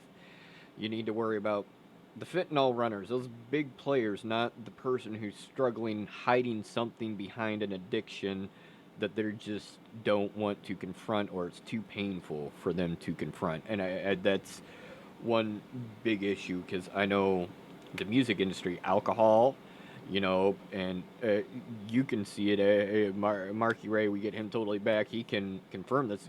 There's people just handing out pills behind stage. I mean, handing out drinks. You could be no, I'm good, and they're still handing out drinks and you know and stuff like that. And unfortunately, like he was saying, music industry, a lot of musicians, a lot of artists in general, you know, music, you know, print, painting, all that have emotional issues a lot of times. Van Gogh cut off his ear. I mean, this is something that plays forth, and it's kind of known that's where a lot of artists derive their art from, is battling this warfare in their head. So I mean, that's one thing. Like me and him, we both have experience with the industry and seeing mental health and losing people and seeing people who were these great, amazing, beautiful people crumbled due to mental health issues, crumbled to oblivion. I mean, Kurt Cobain, Scott Weiland, Chris Cornell, River Phoenix. I mean, you got Janis, you got Hendrix. It is just the list can go on. Yeah, it's very tragic. It really is. Yeah, and seeing that, and it's a lot of these people hide pain, or it's even stress. You go to work, you clock in, you clock out. You know, my wife is salaried, so she doesn't clock in or clock out. Sometimes she has to stay a little late. But when you're an artist, you're trying to figure out deadlines. You're battling deadlines in your head. You're battling projects in your head. You have other people trying to tell you what to do, and you're trying to figure out what to do to be able to pay your bills while doing music and trying to cram stuff in. It is a very strenuous job. I Yeah. actually, as we talked before, I had a massive heart attack in August after having multiple strokes and everything. I am still in this studio probably sometimes 80 hours a week, and that's working on my stuff, working on other people's projects. It's not just me making music. I mix, I master, I do synthesizer presets, drum loops, all that. And you have a very hard life. You can vouch for that. You don't get time to sit down and just kick your feet up and say, "Hey, we're taking the day off." Correct me if I'm wrong, Marky Ray. No, no. I mean, it's very much. Am I back? Okay. No, no. You're spot on. You're spot on with with what you're saying there, and I completely agree and concur about the situation with all the people we were talking about.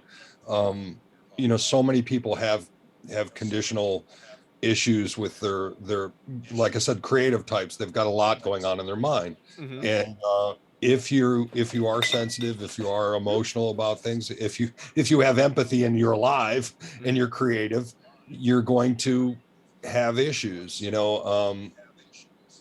It sucks to be a really sensitive person in this day and age, and some people they chalk it up. Oh, that's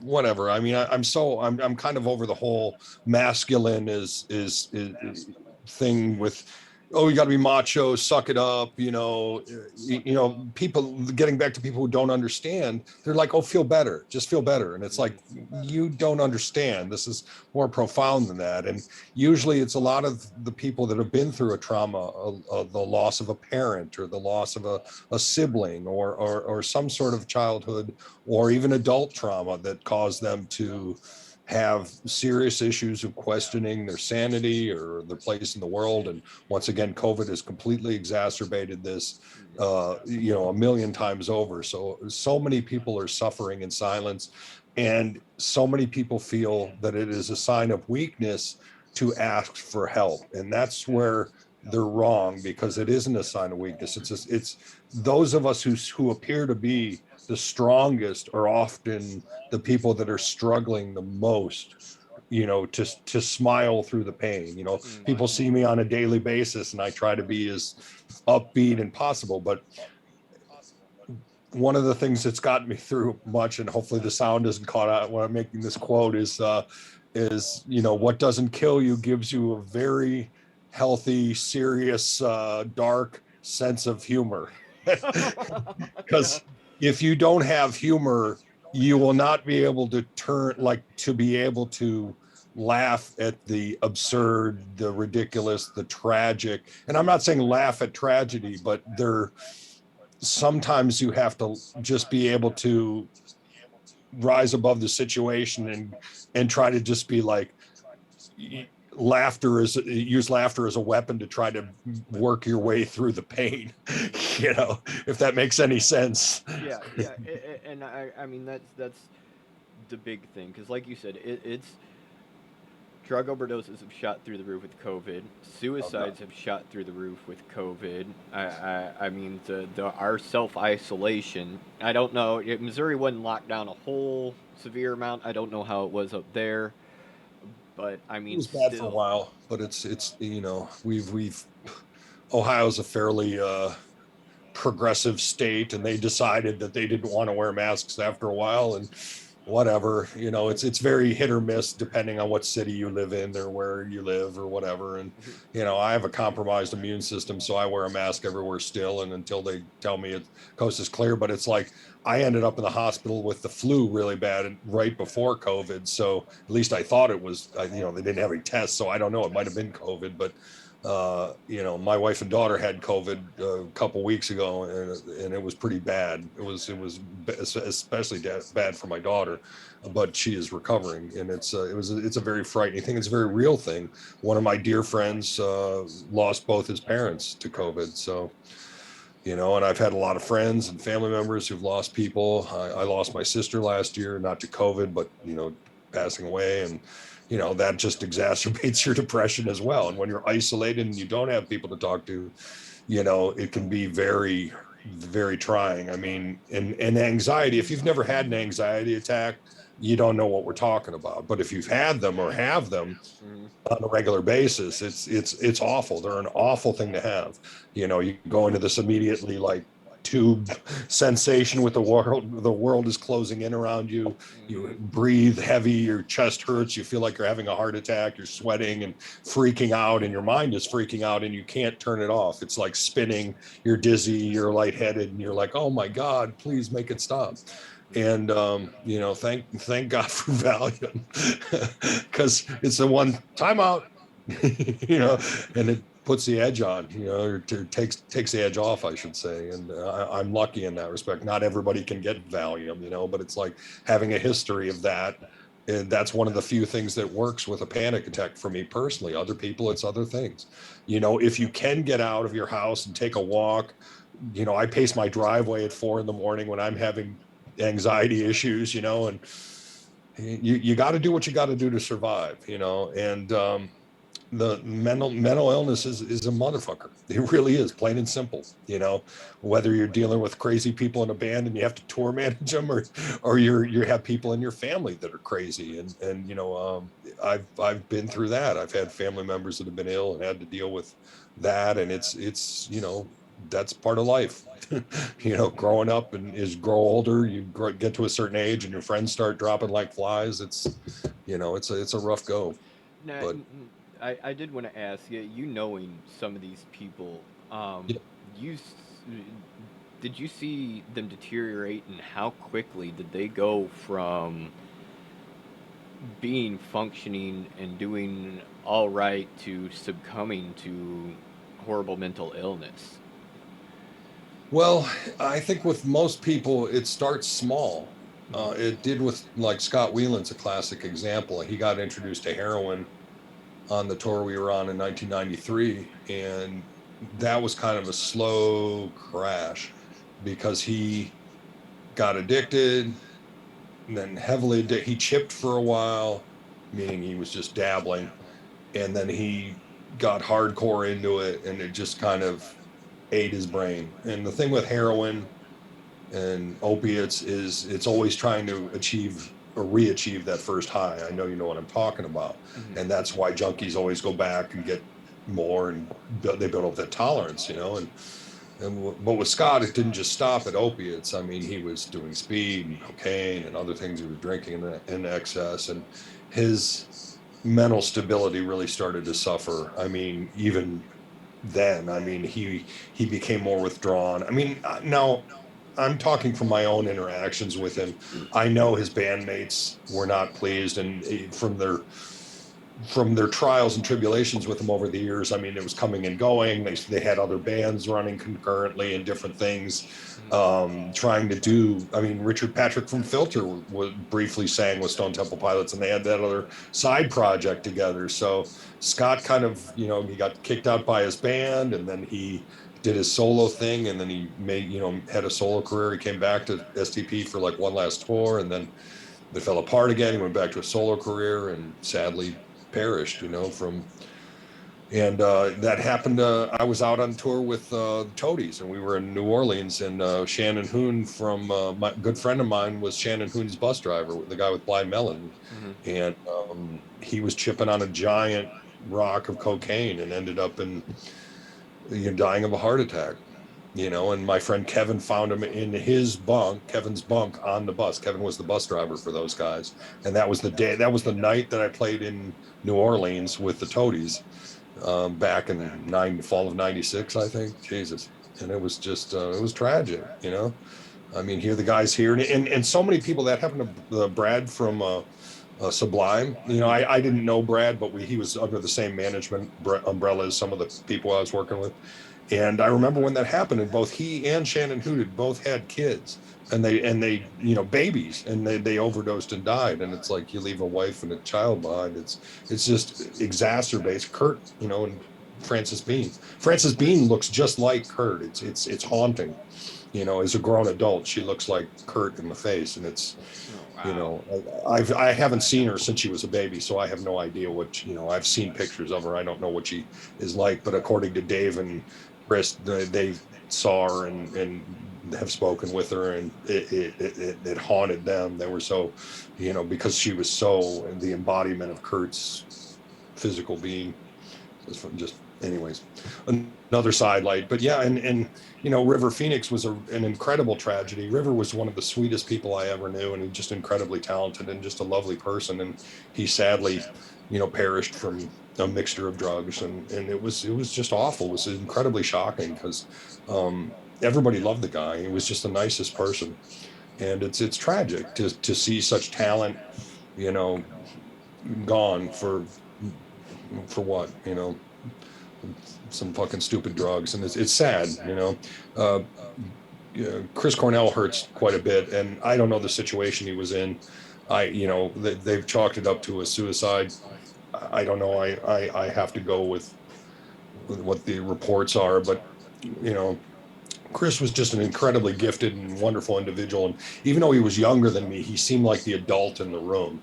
He seemed so much more head and shoulders more together. And see, that's kind of the illusion, the believability of what goes into being a rock star like we do. You see these person in public and you see their public persona, but you don't realize what goes on in the head or behind the scenes. This person somebody may look at a rock star and go, oh, they're incredibly arrogant. Look at that, but you have no idea what's going on in their head. Or if walk a mile in my shoes is the thing, as they mm, say. And we have to, so we put these people on a pedestal and they have these huge expectations for them when they're really just like you and I. They're just regular folks, and they wanted to be they really want to be treated as regular folks, but because of their fame and fortune, I remember when I was out with Jim Rose Circus and we were out on the Downward Spiral tour with Trent, and he had to wear disguises and have two bodyguards with him just to go out in public, because even at that point in his career, he was getting death threats. It's crazy. Some guy's mad because his girlfriend's, I love Trent Reznor. I'm going to tell Trent. I'm going to have a sign and say, I love Trent. And the boyfriend calls it a bomb threat to the hotel we're staying at. Really happened. I mean, and then he came down to the bar and was looking for a fight. And our bodyguard took him outside and showed him the door. So, and see, that's like I was telling you earlier. My wife tunes into all these interviews, mhm. and like I've interviewed you and John Sorry. It's not local musicians; it's people who are known. And my wife, we were talking last night, and she goes, "They're normal people." Yeah, She's like, "They're just." She goes, "They're not like you'd think." She goes, "They're just normal, everyday people," and that's it. And I was like, I know. It's like as an artist, it's like that's shocking, really, that I'm a normal person. But when you're looking at the outside, they see it's on stage. All this crap they see is streaming. I don't know. I guess they kind of hold some artists up on a pedestal, and they get shocked when they're like, oh, they're a dad who does stuff on the weekends with their kids, yeah, yeah. I and mean, stuff like that. we're all just regular folk. It, you know I it, mean, we've led extraordinary lives, some of us, and I'm just fortunate to still be here. I mean, When I went cold turkey on everything, drugs and alcohol, and I walked away from that stuff. And I never did NA or AA or any of that, but I'm a firm believer in therapy and getting and rehabbing and whatever gets you there, whether it's religion or it's spiritualism or rehab or whatever gets you well. You seek help if you need it, and I know it's hard, and it's harder. As I tell you, I'm an open book, but for a lot of men my age, they're really closed off. They don't talk about their feelings. There goes the audio again. We lost audio, boss.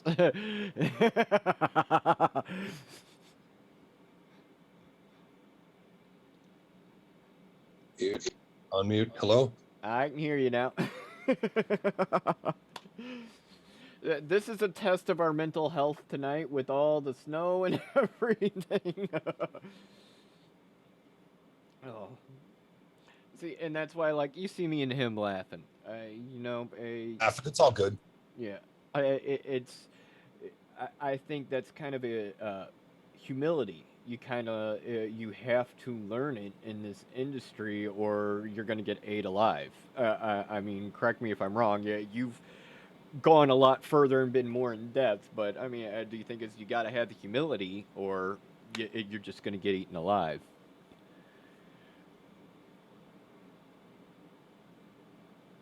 Oh, where did your audio go?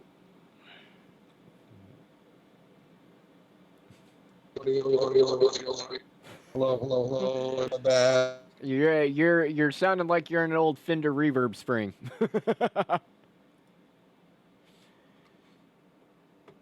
Hello. And we got echo.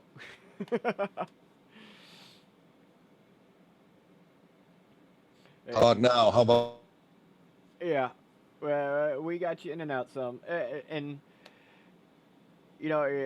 like you guys see me just cracking up laughing over here. It's because you got to laugh at it. I used to get, when I first went from just being a musician to actually seriously streaming, man, crap like this went on. Day was ruined and everything. The whole month was ruined. And kind of learned throughout this, you got to laugh at it. Shit happens. We're having issues. Me and him can't fix the internet issues. We got to roll with it and learn how to deal with it. I mean, you kind of just got to take things in stride.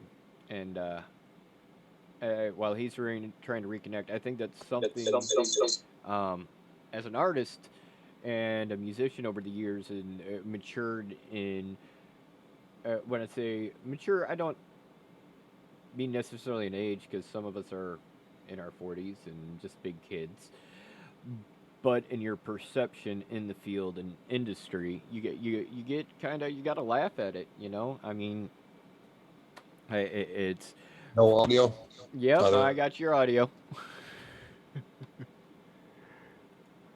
Or I did have your audio.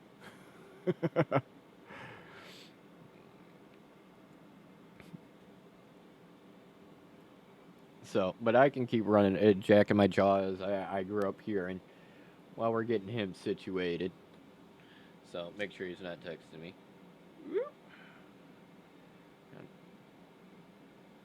Alright, that's not him.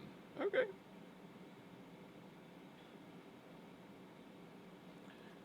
No, not him. Hello. Hello. Can you hear me? Yes, I can. Okay. Hopefully this will work this time. We'll probably get 3 minutes. Okay. All right. Well, just I'm glad we were able to touch on the discussion of mental health. Hopefully people can find resources and things they need.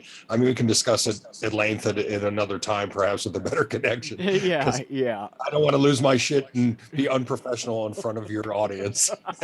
Motherfucker, goddamn it! I'll be very breaking the thing left and right. So, yeah, that'd be my tour manager. You've seen Spinal Tap, Ian Faith, their great manager with the cricket bat. That would be me. Yeah. That would be me. I'm Ian Faith. So, yeah, Spinal Tap. We've lived it. We really have. Yeah. Everything from the aircraft carrier or the air warnings coming through the wireless guitar. I've had that happen. Um, I almost blew up Universal Studios one time with my wireless. I went in there to play. It was a Jim Rowe Circus opening for Nine Inch Nails, and I had a wireless unit to perform with the circus so I could move all over the stage because we had props and everything.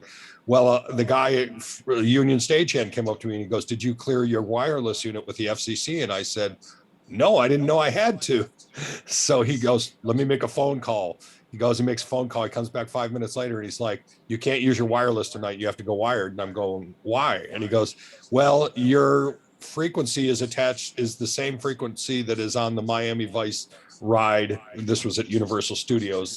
This was their amphitheater, and the Miami Vice ride was what they had at the time. And he said, "You're on the same frequency as the Miami Vice's explosions." So had I like hit a chord, I might have like blown up some poor stagehand or some person maintenance on the old Miami Vice ride. Oh, jeez. Yeah, Wow. that's just one of the many pitfalls we run into on the road. Yeah, that's it. Yeah, I didn't even know. I mean, I've never seen him without the FCC thing on the back, so I didn't even know that was Yeah, feasible.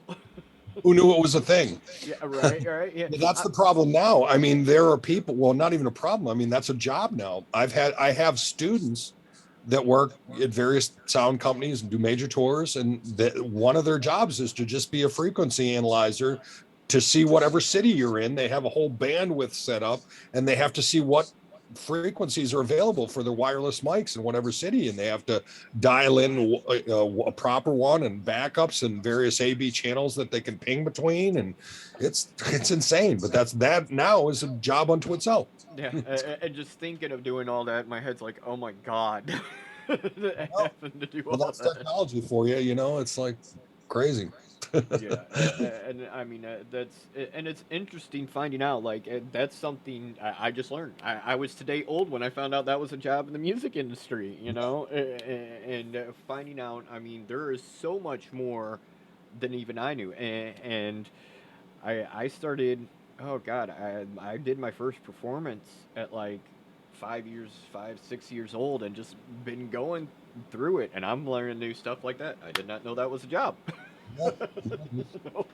So Well, I mean, you're never too old to learn. yeah, And I'm all about education, obviously being an educator, but you got to learn the history. You got to know where things came from to see where they're going.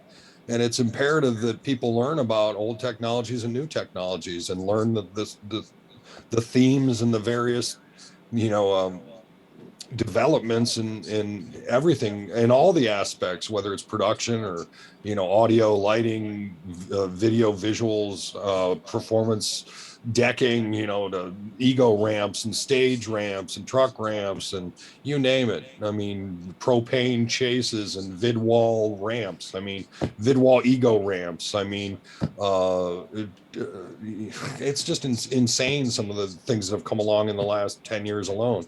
And that's what our major concerts now are all, just these 15 semis out on the road, or 50 semis or 100 semis, out on the road for the likes of a Paul McCartney or a Springsteen or whoever. I mean, somebody large, but it's really just a club show blown up to a massive level.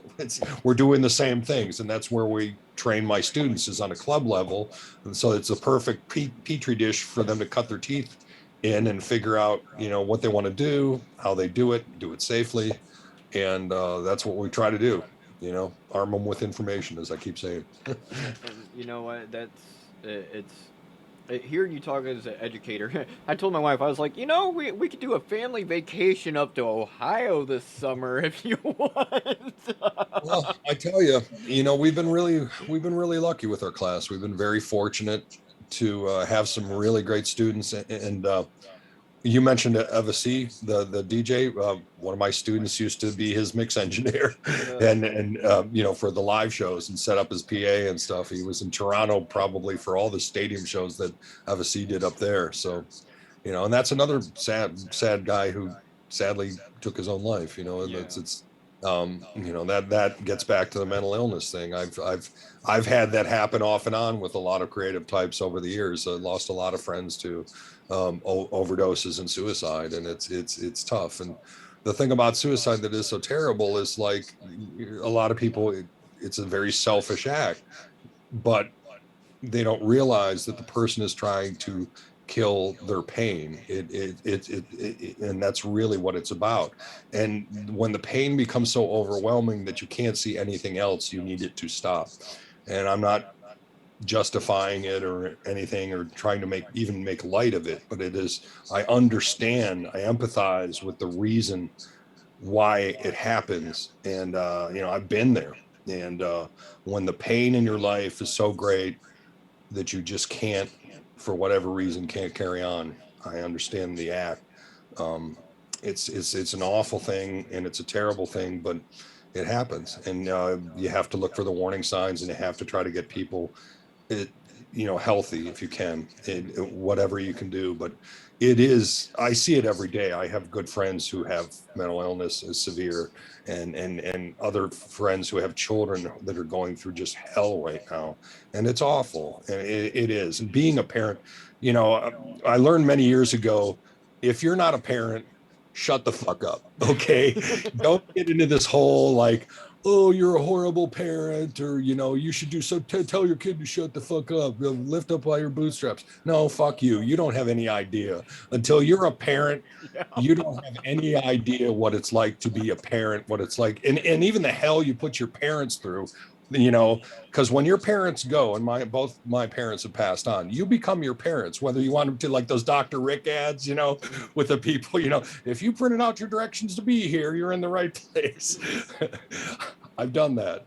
But regardless, it is, if you don't understand the mental illness and the things that go into it, it's like in like parenthood.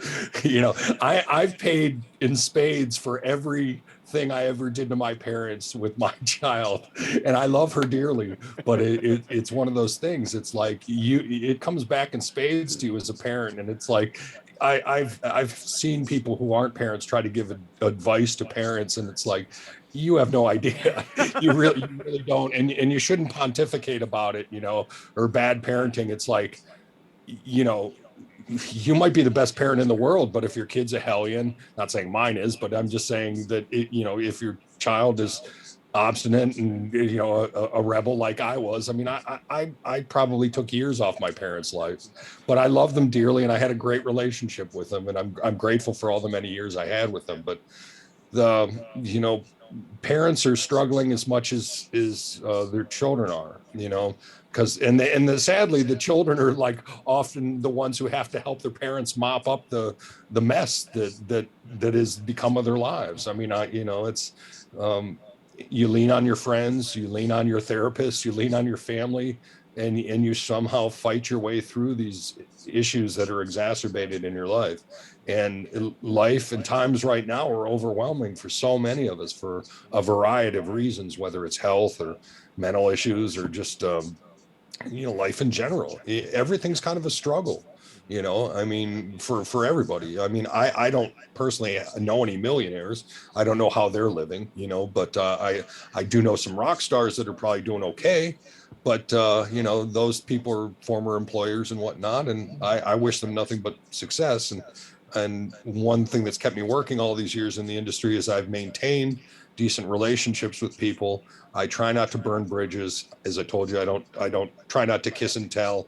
I'm just giving observations from my experiences with these people. I in no way, shape, or form would ever want to incriminate or speak ill of somebody, especially somebody who's passed on, because they had their own situational things, and I just happened to be passing through their life, and I was, I may or may not have made a difference in somebody's life, for some of these people. But I'm grateful that I got to know them and got to spend time with these people. And if I hope that if I was ever able to help them, that I would be, but it's a, there's so many pressures, and for people coming up in the music industry, they don't really know all the things that can happen to them. So once again, we try to educate people as best we can.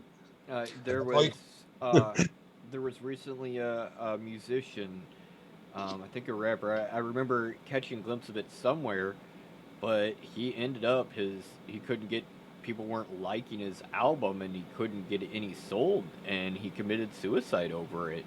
Oh, And I mean it's unfortunate, but that's how dedicated some people get to their art. I mean, I'm very in depth with my art. I have stuff I've been working on years, and I personally have had to learn. You need to step back. You know, it is you have to step away. Not yes. everybody's gonna like what you do. It's not gonna be everybody's cup of tea, or people just might hate it. But you have to step back from that. And I learned that over the years with my wife's help. I will say that. Yeah. Yeah. My You got to be able to step back. Exactly. That's a very good point, because some people, the song is never finished. You're never done writing that book. But at some point you have to. No, no, I got some great art advice from a teacher one time. He said, never be satisfied with your work, like to the point that you're like, it's done, but be able to move on and away from it and just appreciate it for what it is and go, because if you shut yourself off and say it's done, that'll keep you from evolving and creating more. It's like you want to be able to have a running tally of things you've done. I mean, you may not finish that song for 20 years, but eventually you're going to find a place for it. That's happened with me with Death on a Stick, reforming the band. I had 32 years of riffs in my head, and it was like, once I got back with the group, it was just things started coming fast, songs, and lyrics, and you get these creative spurts. And then, I used to, when I was playing guitar in the olden days, I'd save these riffs for one time. Hopefully it'll work and I'll find this perfect piece to fit in this song. And eventually I did find those perfect places to put those things in there. But that's the thing, is we're playing the long game here. And I feel bad for some of these people that have million sellers on their first record. And, because then they have to, once again, they have to follow that up and follow up with success even more and more and more and more, or the label's going to drop them and they lose tour support and they lose, but they might have a great fan base by then. So maybe they can do their own indie records or put things out and tour on their own or whatever. But crazy times, man. yeah, We got to yeah. learn to evolve. Now I you do know have a question. I'm going to ask it old school metalhead style. After I ask this question, before he answers, I'll explain it, what it Okay. means. What kind of axe are you slinging right now? For those of you not old metalheads, what kind of guitar are you currently playing? Is what that translates to. I know you get what I meant, but that's just an No, old. I know. What kind of axe are you slinging right now? Well, I'm staring at. Do you want to see him? I can show you. Oh, yeah. Right here. Let me move my contraption and not break anything. Uh, this is the coolest guitar I've had, and this was given to me by one of my bandmates. This is Andrew Klimek from Death on a Stick. Gave me this beautiful, Ooh. this Chinese Telecaster. It's Chinese, made in China. You can't see that little label on there, but it says made in China right there. But yeah, this is a Telecaster copy with like silver tone, like white Tolex, That is a beautiful. 3 pickup silver tone, and there's a Stratocaster ensemble of pickups here, 3 pickups with a 5-way switch, which is unusual for a Tele. Mm-hmm. And then it's got this wonderful Tele bridge with this end tailpiece and a Tele knob setup. But it's just a quick, insane, dirty guitar. He bought 5 of these at some New York City music store about 10 years ago for $100 a piece. And Gosh. and he gave me one of them in our last studio session. So when somebody gives you a guitar, that is a high sign of respect. Yes. I've been fortunate enough to give some guitars to people, and it's a wonderful thing. But this is my new favorite. I got to get the switch fixed, but that's one of them. So I'm very much into no name old weird guitars. That's really my bag. That's really what I'm into. The other guitar from that ilk is a Les Paul copy that I Oh. $100, and this is amazing. See, it's got 59 paint on it, and it's got GoFos. These are gold foil pickups. but these are unusual because they're covered with black, like plastic, black plastic. But Kind of these like a go, P90. They look yeah, kind of but like a P90. they're actually closer to a mini soap bar, a Gibson mini soap bar. That's what they sound like. Oh So they're wow. it's just outrageous. Look how thin this thing is. It's barely an inch and a half thick, and it just has on off switches, and it's just got this regular blank headstock, but it's a Japanese Les Paul Jr. copy, and it's really amazing. This thing sounds like a beast. It's an amazing blues guitar, and it's got four knobs. They're probably not the right knobs. These are like the old hat knobs, Hmm. but it's a wicked guitar. So these are like my favorites as of late. I have a number of guitars, but these two are my favorites as of late. Yeah, So yeah. I that's what have a feeling you have a very large collection from over the years. yeah, I do. I do. Not as large as some of my other friends, but I do have a number of guitars, you know, and I like them. They like me. We have a Yeah. good relationship. Well, I will tell you, when I had to give up playing electric because of my back, Yeah. my guitar tech sold everything for me. And I Uh, came in there, I walked into the music store, my wife was with me, and I was just bawling. I mean, I played electric guitar since I was 5 years old, and here I am, 32, and I can't even the strap touching my shoulder put me in tears. I'm sorry. So fortunately, I do flamenco, and my wife got me a really rare steel string acoustic for Father's Day last year. So I still can do the acoustic. I don't have the weight and Mhm. everything else, so I can at least do that. But yeah, man, those letting your babies go, kinda. Yeah, I don't look forward to that day. Yeah. You know what? But my thing is, I used to tell people when I finally found a flamenco mentor, I said, you know what? If I can play flamenco and make a living doing it or play it out, and someone told me you can never play an electric guitar in public again, I'd say, okay, deal. Because I heard the first time I heard flamenco was Antonio Banderas and Desperado. Oh wow. God, all that many years ago, and that got me hooked. And from then on, since that movie came out, it took me what 15, 16 years to find someone even in the area that knew flamenco to teach me. So, Wow. yeah. Wow. Well, more power to you because I know. We lost your audio. We lost your audio. I can see the eye roll there.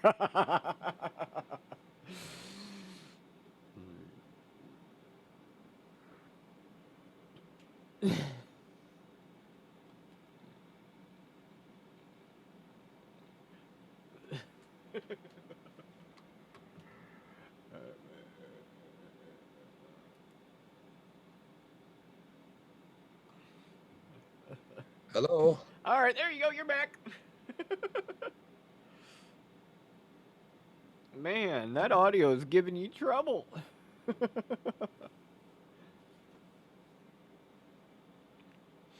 Again, people, this is what horrible weather does. We finally started getting stuff melting today. Um, I know, Marky Ray, you're under 3 feet of snow up there, boss.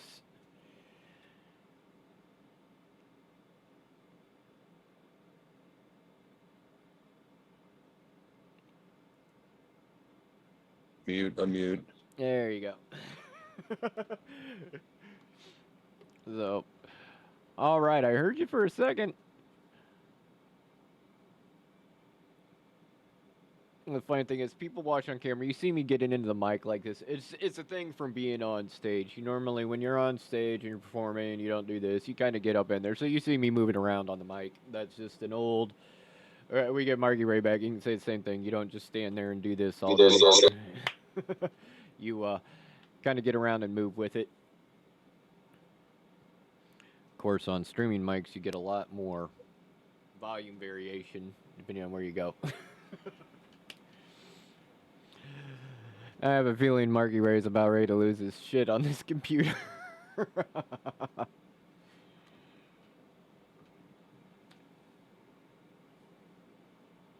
Uh, I hear ya.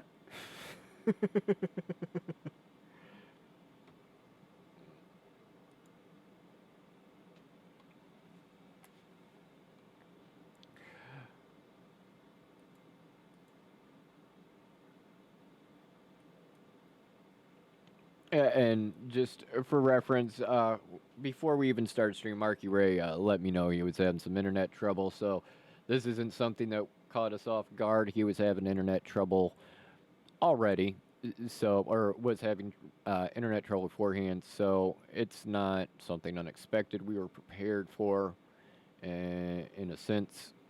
By prepared, I mean we knew shit was going to happen.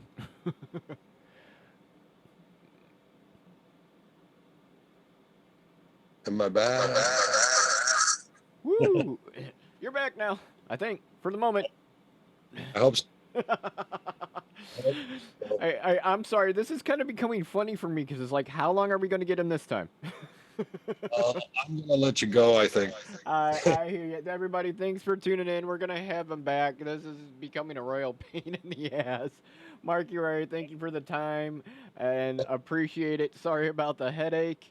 If you can hear me, kids, thanks for tuning in. I really appreciate it. I'll be back. We'll talk soon.